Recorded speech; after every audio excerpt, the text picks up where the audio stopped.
I have been associated with IWRAW Asia Pacific since its inception as a member of the advisory committee.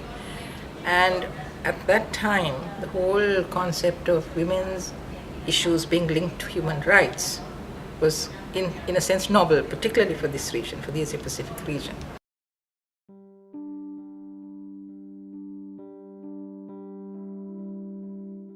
IWRAW Asia Pacific was set up in 1993 by women from the Global South to address gaps in linking standard settings and implementation of CEDAW at the ground level. It is the key non-governmental organization providing support and coordination to NGOs to engage with the CEDAW review processes. In the past 22 years, IWRAW Asia Pacific has worked with groups in more than 140 countries in various regions for the CEDAW review process. This is an overview of its work with stakeholders and target groups in the past 4 years. The organization has conducted shadow report workshops and assisted national groups in submitting their shadow report to the CEDAW committee from the following countries. Post-CEDAW review sessions, IWRAW Asia Pacific continues to support its stakeholders in implementation of the concluding observation through facilitation of face-to-face dialogue for NGOs with governments, national human rights commissions, or women's machineries. Such dialogue could be thematic or general in nature depending on the needs of the national groups. IWRAW Asia Pacific also engages in consistent follow-up and capacity building on thematic priorities identified from time to time. These have ranged from conflict, constitution drafting processes, migration, women's economic, social, and cultural rights, sexual orientation and gender identity, women in sex work and drug use, business, and human rights. Since 2010, IWRAW Asia Pacific is pursuing a holistic litigation strategy, which includes training for lawyers, judicial officers, and dialogue with judges from various countries. It also includes follow-up technical support for drafting and filing of cases before the national courts, as well as international treaty bodies such as CEDAW and ICESCR. Last but not the least, the organization has pursued a focused strategy on law and policy reform through its partners in South and Southeast Asia. This initiative applies the CEDAW lens of non-discrimination and substantive equality to help analyze and formulate new laws and policies in addressing concerns of women's human rights.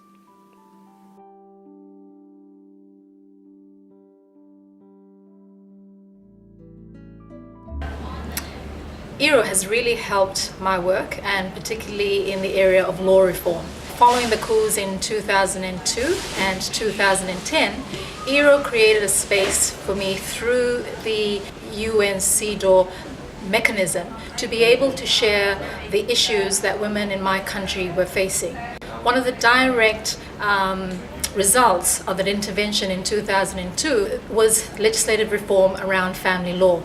As a result of lobbying and getting the CEDAW committee to put pressure on the Fiji government, we were able to advocate for changes to law reform in Fiji, and as a result, we now have quite a progressive Family Law Act 2004. So, 2 years after our intervention at the CEDAW process that happened. IWRAW Asia Pacific is really the non-governmental organization that has helped to foster the process of bringing women's rights home to women, not only in the Asian region but really around the world, because they have helped to non-governmental organizations to influence the CEDAW process and make it a very critical investigation of government practices, and they have also linked to non-governmental organizations in a variety of countries around the world, and they have really helped a lot to make CEDAW a reality. This is, for me, a focus of my research. I have really found IWRAW Asia Pacific to be the outstanding actor of, facilitating that process. So I from an academic perspective, consider the work of IWRAW Asia Pacific paramount. There was enormous capacity gap in understanding about the treaty, what it meant, what the state obligation was.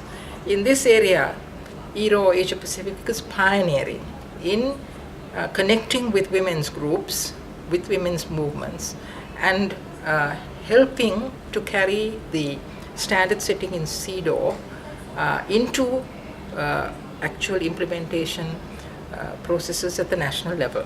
They facilitated that in an extraordinarily creative way, particularly through their global to local program.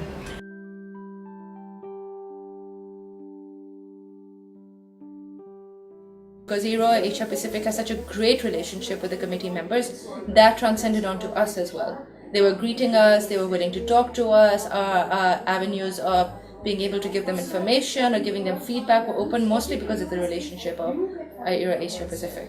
And especially with the UN staff as well, because we got a lot more space because of that than I think we would have done if we'd come on our own.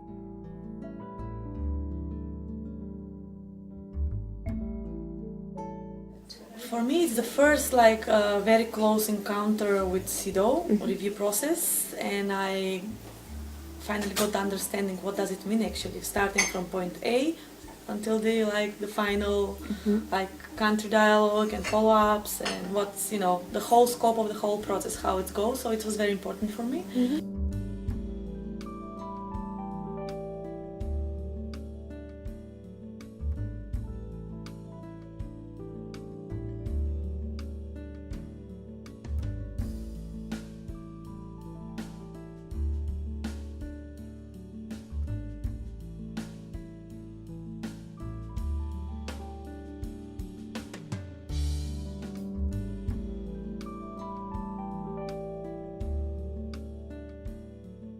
In 2010, IWRAW also supported my participation in the Universal Periodic Review, and 6 months later I was able to also represent Fiji at its second appearance at the CEDAW committee.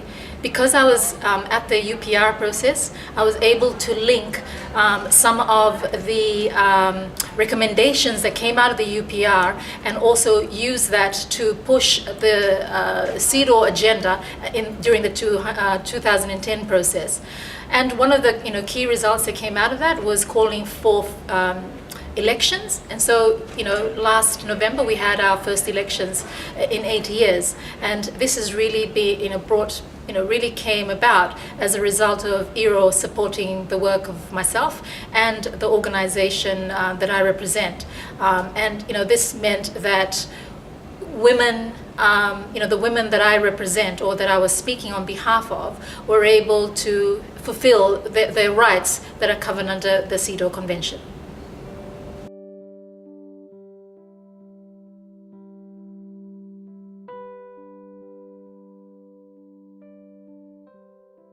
From my position in the Ministry of Women's Affairs, we work according to our mission, position, and of course it's linked to the response to the CEDAW. And I'm very clear now that we have to prove, and we have to have an indicator to ensure that yes, women have access, have opportunity, and have received the impact from what we are doing and responding.